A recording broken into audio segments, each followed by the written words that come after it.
Hi అండి అందరికీ. ఈరోజు వీడియో రాగి అంబలి లేదా రాగి జావా అండి. హెల్దీ రెసిపీ అండి. చాలా చాలా బెనిఫిట్స్ అయితే ఈ రాగుల్లో ఉంటాయి. రాగుల్లో ఎక్కువగా కాల్షియం ఉంటుంది, ఐరన్ ఉంటుంది. ముందుగా ఒక గిన్నె తీసుకొని దాంట్లోకి 2 టేబుల్ స్పూన్ వరకు రాగి పిండిని వేసుకుందాము.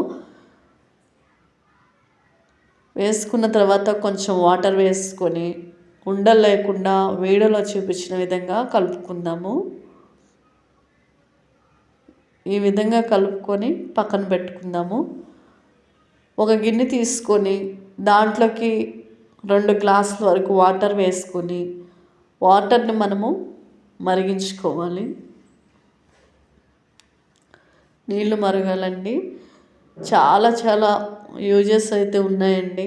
రాగి జావ తాగడం ద్వారా హెల్తీగా ఉంటాము, ఎముకలు కూడా స్ట్రాంగ్గా ఉంటాయి. 2 టేబుల్ స్పూన్ వరకు బొంబాయి రవ్వ వేసుకున్నాను టేస్ట్ కోసం. టేస్ట్ ఇంకా బాగుంటుంది అనమాట ఇది వేసుకుంటే, లేకపోతే మీరు స్కిప్ చేయొచ్చు. దీంట్లోకి మనం ముందుగా నానబెట్టుకున్న రాగి పిండిని కూడా వేసుకొని 2 నిమిషాలు కలుపుకుందాము. కలిపి 5 నిమిషాల పాటు ఉడికించుకున్నాక నేను మీకు చూపిస్తాను. చూసారా, 5 నిమిషాల తర్వాత చూస్తే జావా అనేది రెడీ అయిపోయింది.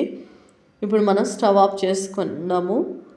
ఇది మరింకా టేస్ట్ పెంచుకోవడం కోసం 2 టేబుల్ స్పూన్ వరకు పెరుగుని తీసుకొని ఈ విధంగా ఉండలేకుండా చిలికి ఈ రాగి జావలో వేసుకోవటమేనండి.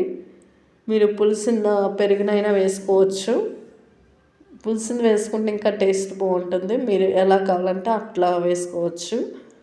ఈ విధంగా కలుపుకుందామండి. ఈ స్టేజ్లో మనం ఉప్పు సరిపోకపోతే మళ్ళీ వేసుకుందాము.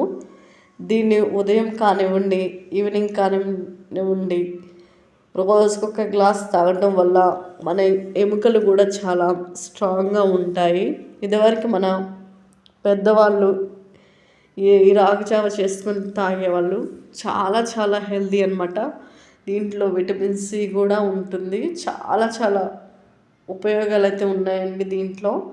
దీన్ని మనం డైలీ తాగొచ్చు. చిన్నపిల్లల కానుంచి పెద్దవాళ్ళ వరకు ఎవరైనా తాగొచ్చండి. వీడియో మీకు నచ్చినట్లయితే మీరు లైక్ చేయండి.